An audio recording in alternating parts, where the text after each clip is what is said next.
Hey guys, I'm in what they call, or what I like to know, or called the HQ area, in particular the column HQ.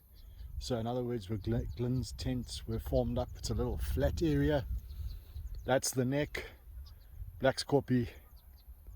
Coming down Colonial Cemetery, from the writings we understand that that is on the left back rear corner of the 24th Battalion's camp.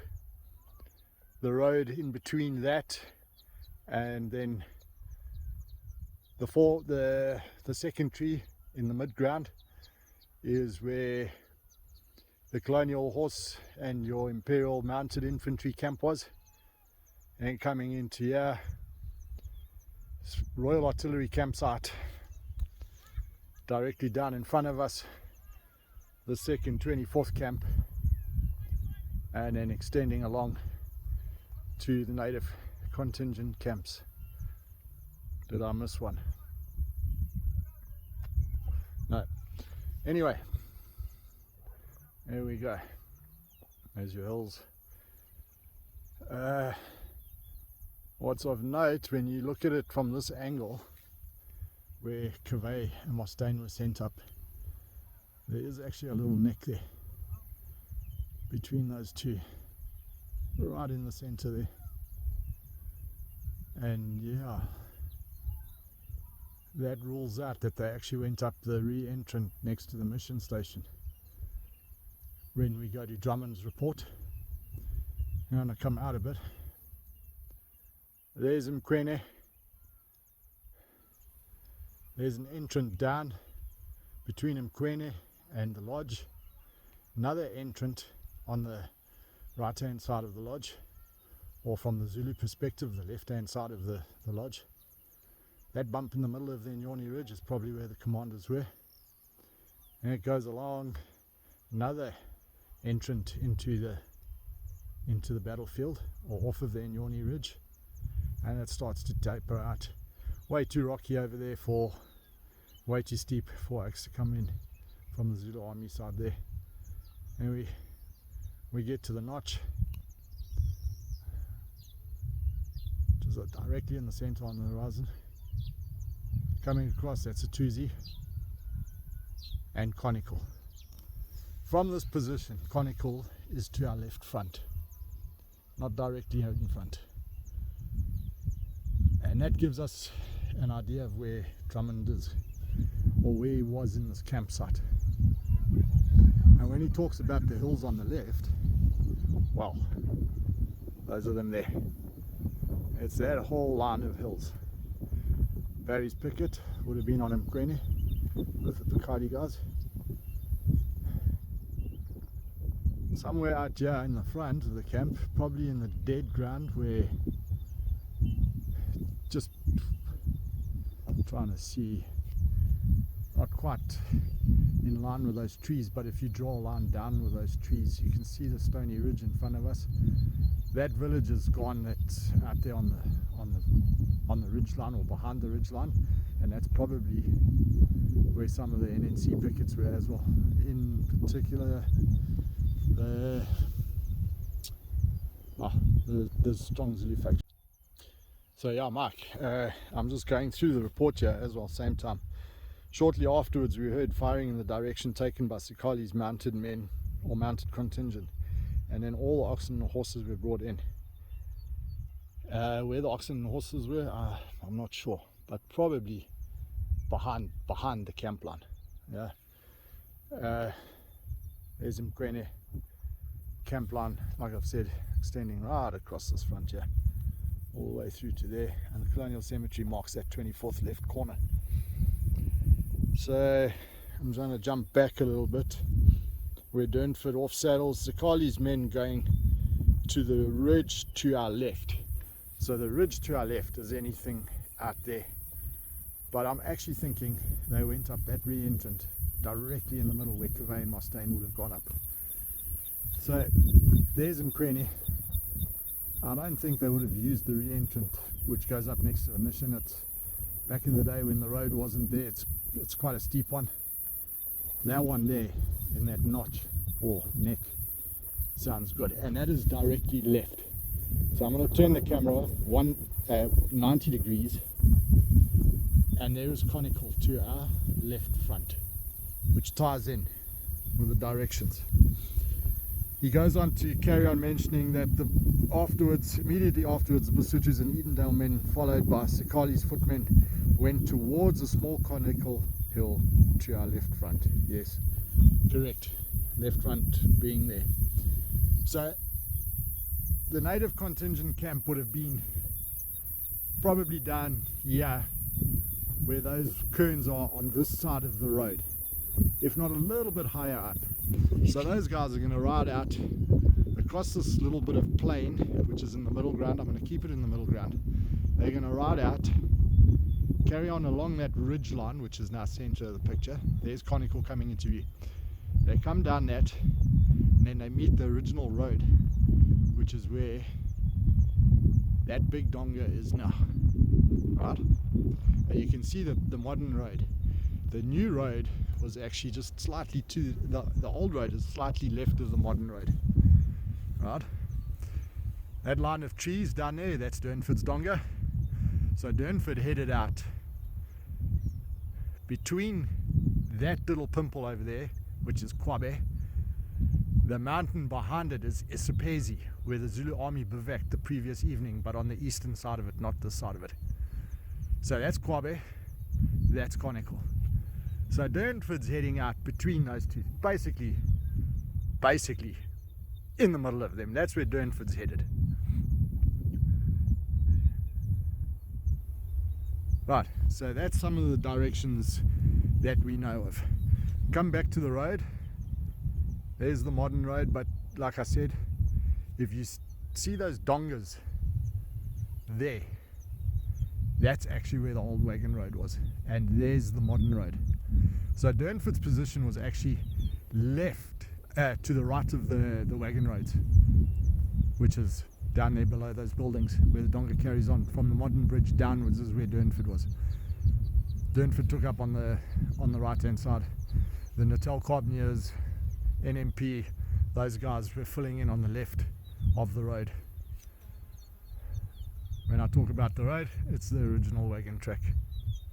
We go back to 2 times and then 1 times, just to give you an idea of how far out they are.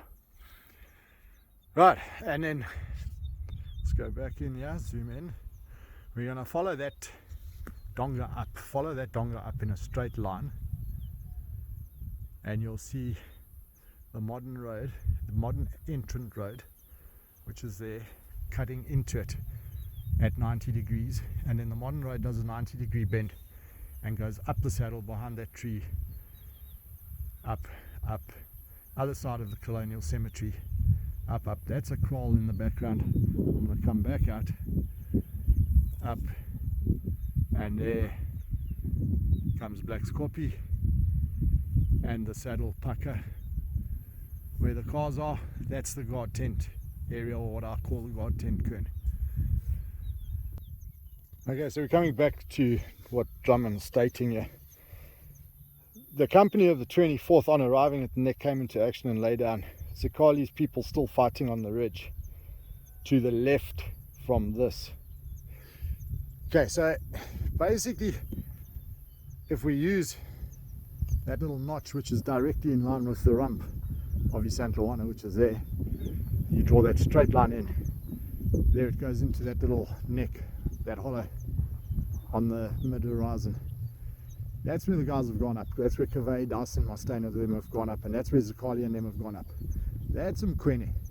Right, we know that Sekali and them went out further. Who was with Raw? So Raw and them have gone out around the far side of Mkwene. They way out there behind the Inyoni Ridge in the low ground of the Ingwebeni Valley, which extends all the way up to behind Mkwene, and then on the left hand side of Mkwene it becomes the Mazinyama Valley. So that's your watershed line. We know Raw and them were out there. Where Sekali's coming back from, he's on their left, which is this doesn't make sense to me, unless what's happened here is he's got it confused and Zakali's coming down there, that re-entrant between St. Luana Lodge, this one here, and Mkwene. But I don't think so. This is what confuses me a little bit with it. Is he talking about Mustaine's deployment or Cavey's deployment?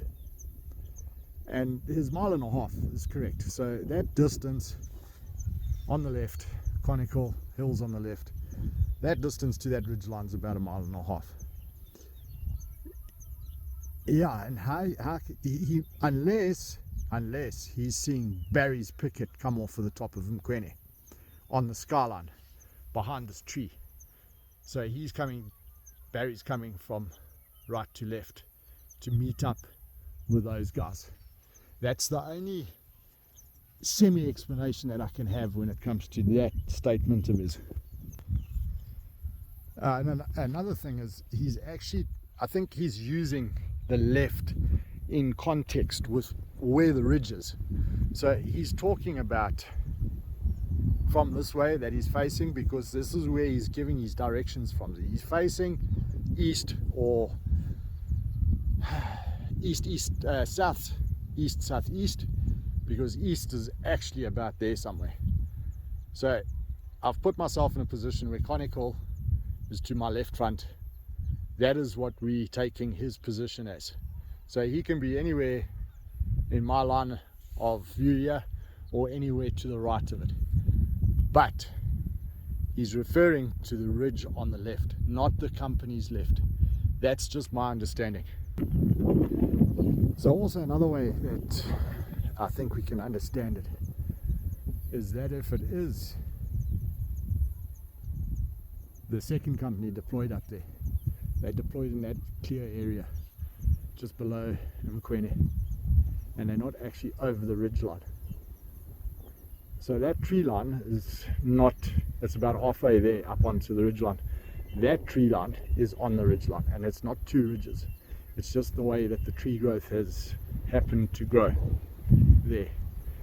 So that clear patch there is possibly what he could be talking about, that the 24th are driving Zulus back to their main body on the hill. And I don't think it's Mkwene. The Zulus showed themselves along there, all the way along there. So is he driving them on the southern side? I don't think so. There's an issue there. And remember, Shepston's up there too with Stafford. So he could be confused, although I think Redcoats would stand out pretty hard, like a sore thumb up there. Okay, I'm back. So the timing of the left horn driving the Edendale guys and the Basuto's back is taking place over there. But there's a ridge line that runs from Conical all the way to that village. Anything behind that's invisible. So clearly Durnford's actually come over that and is in line with Conical when he's talking about the retreat off of the spur. Right? So those three companies have come down now, and they're probably in that village somewhere there, in line there at the bottom of the ridge. That's my thinking. So this has happened simultaneously. So they now have retired off of there. They've pushed some guys back. The chest has now shown itself in full along that line, along that ridge. Parts of the chest's left horn are starting to filter in down through that notch area where the road is. Notch is actually about there, yeah, where the dip is in the horizon, where that last patch of trees is. So yeah, that the chest's left is showing there. The right of the left horn is also starting to show itself on Ituzi, or just behind Ituzi, there towards the left on that skyline. Everything's going to go pear-shaped. The guns are out here somewhere. Let's go between the pink houses and that grey house, but middle foreground. That's where the guns are somewhere. So you see the little two trees there? I wouldn't put them as far out as that, but slightly closer to the view that I'm showing you now, or from my position, slightly closer. That's where the guns are. There you got one hell of a ridge line to cover with two guns, in particular this one. And that kraal there at the spur, those creamy houses, that kraal's been there since day dot. That is one of the kraals that Maiden Waring's map shows. And that's the kraal that took a bit of a pounding and where friendly casualties were taken. I think one of the colonials was killed there, I can't remember his name, from friendly shellfire. So yeah, I hope it's giving you a bit of an idea of what's happening on this field. You know, just come back, that's unzoomed now. Durnford's down there by that tree line, middle ground, and the left horn has driven him back into that donga, right? They couldn't handle his fire, so that he halts the left horn there. But what's happening over here? The guy's filtering in down through the notch. Yeah, it's a massive field. So if I go from there to the notch, is easily 2 miles, right, in a straight line. From the notch to there is also about another 2 miles, easy 4 kilometers, yeah. And then from there to myself is another 1.5 miles this way. But to the Cobnia Monument, I'd say good part of 1/2 mile, yeah, 400 yards. Okay, so we're going to go back here. At this time, the 24th and about 200 of the Natal Native contingent in line we're still in the original position on the left of the Native contingent camp. So what he's talking about there is the actual firing line. So we're saying that there is where those two little trees are in the midground. That's the edge of the Native contingent camps. Possibly the first NNC, the third NNC further out on above them, where that last white cone is, above the road, or to the left of the road.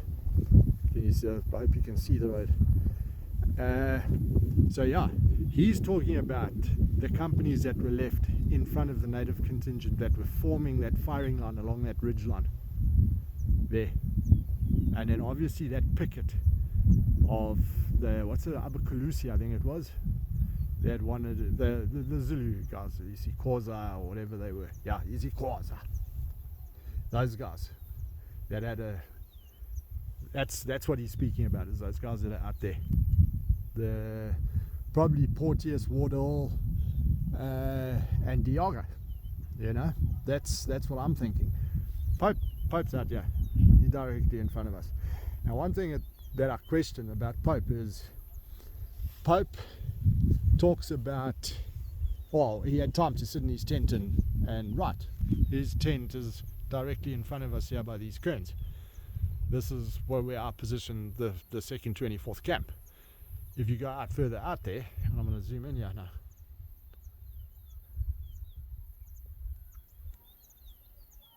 If you have a look there, see those cranes out there? Beyond the watercourse, those are the Pope cranes that I talk about. The cluster of 3 is in there, but you can't see them. They're actually in a bit of dead ground. But coming back, well, this is the watercourse that he speaks about. So obviously there was a whole lot of camp totalers there left in the camp from the 2nd 24th guys doing camp duty. Pope obviously rounded them up and took them straight out down there across the watercourse in front of us. There's Durnford's Donga, there's the Pope Kerns on the other side of the watercourse. Let's go in, there they are there, there's the cluster. This is, the middle ground is the is the watercourse that they talk about. There's Durnford's Donga on the other side of the ridgeline, which is blind ground. And if I pan across, there it starts to come into view where that line of trees is. That's Durnford's Donga, where that line of trees is. Yeah, very definitely. This watercourse has been here since the word dot, and that's the Mbofana Donga. And yeah, when you're inside that and you're trying to see out what's happening up on that ridge, it just becomes blind as well. There are 3 other kerns down there out on the flay. Where are they? Somewhere over there, there, and there. Those there are put down to carboneers. Could also be second 24th, but I think it's the guys that were retiring back on the left of Durnford. And then obviously there's more between the road across the camp all the way down here. There's a couple more over here coming onto view below the road. There they are. So yeah, that's bang on. So hopefully I've reflected a little bit with that. So yeah, I'm going to concur with you on this one, that when you say the picket, the firing line is on this little ridge line, yeah, where those trees are, basically, just slightly back from that. And as the battle progressed, I think that's where they advanced forward towards the trees. And then yes, as I've said, this outlying kern over there is the edge of the NNC camps. So Lonsdale's guys are out there somewhere. See where the road bends in? The road coming down out of the notch there, come down to the foreground till you hit the rocky ridge, which is now centre, where that tree is. Just to the left of the tree, oh, in actual fact, straight down with the road, but in line with the tree. That's where I'm going to put Lonsdale's guys. The ground is a bit deceptive, but yeah, if I have to go and stand in the NNC camp area, you'll see it'll line up with where the road bisects the line, that tree on the right and the left of the road. If you had to put a pinpoint there, or draw a line from the 2 trees and drop the line perpendicular with the road, that's where I'm putting Lonsdale's guys. And now, as we know from the archaeological dig, the firing line apparently extended a lot further out and down into the dead ground on the other side there, and up almost to where that road turns and bends to the left. Slightly back, I'd say, if you could draw a line with those 2 trees to the right of the road, that's the firing line. And just keep coming back with that line all the way back, all the way back, all the way back. That's what I'm thinking, what Julian refers to now. And that line, now that would have been colonial guys, the Bradstreets or Carboneers, what. When that line folded to come back onto the rocky ridge, which is this piece here in the middle, behind on the farther side of the Donga, or the little watercourse, yeah, it makes sense. Timing doesn't come into factor here. When that side of the line bent back, the Natal native contingent guys would have been left hanging in the air. So now all of a sudden, from being behind the line, they are now in the corner of the line and probably the most advanced. Cool. Hope that gives a bit of clarity there. Okay, so he goes on to talk about E Company, or your question about E Company's left folding. From here, I don't think he can see them unless E Company's falling back there to where the gate is and where the road goes out. So E Company, the other guys have all fallen back. They're trying to match up onto Diaga's left flank. If anywhere, it would have been between the two of those companies that folded. The kerns, you know, like I say, they can't be used to mark an exact spot where a body was found. So bodies were collected up in the general area, put in a bag, but you can see the retreat line. And the way the kerns come back from that point over there where those pink buildings are and the two wattle trees dead center, they come straight back as a straight line into the camp, all the way up along here through the camp, going back up onto the neck. In actual fact, if I stand there at the neck, it's a straight line of kerns the whole way back to that corner. The furthest outlying kern there is that one which is on the edge of the Natal native contingent camps. When I'm talking about that one, I'm talking about that dude over there, now in the center. Just not enough for a company to collapse. Let's call it 4 bodies, 6 bodies maximum under that kern, because it's a standard size kern. So I can't see that happening there. Let alone young husband is actually over this ridge that's right here by us, where this tree is, where Chelmsford's tents were. That's where I like to put him, by that tree. Is over there, because young husband's retreat comes up that ridge there, all the way along to there. There's his kern. So take that kern, follow that plateau just on the side. It's a distinctive line that goes straight down at a nice angle, nice and gentle, all the way down till it goes out of sight where those trees are there. So even from here, young husband's company is where that tree line is now in the midground, is out of sight, it's out of view. So I'm also of the opinion that I think young husband might have been slightly isolated and driven up here with a couple of others from one of Mustaine's company, possibly Dyson with him, possibly Dyson, whereas the other 2 guys would have fallen onto Diaga's left. And that ties in with this little patch of kerns over here that is coming through the tent line. Those guys there in the foreground. So those guys out there. Yeah.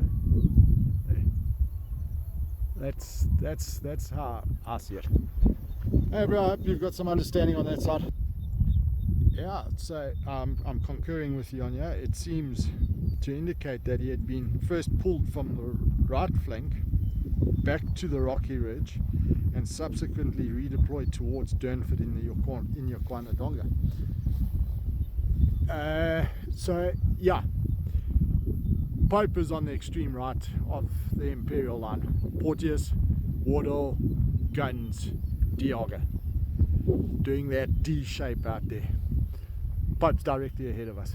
He comes back, he rounds up what he's got, and he buggers off back across the Impofana Donga, headed back to the Inyokana, where Durnford is. So he's trying to bolster up what's happening down there with the retreat coming this way. That's where I think he gets the time to actually sit down in the tent and write down something. This is when he's come back off of the right flank of the line, possibly only on his ace to round up all those guys, the camp duty guys, and then back out down there. It ties in with other writings too. Nagga, I'm gonna go take a walk.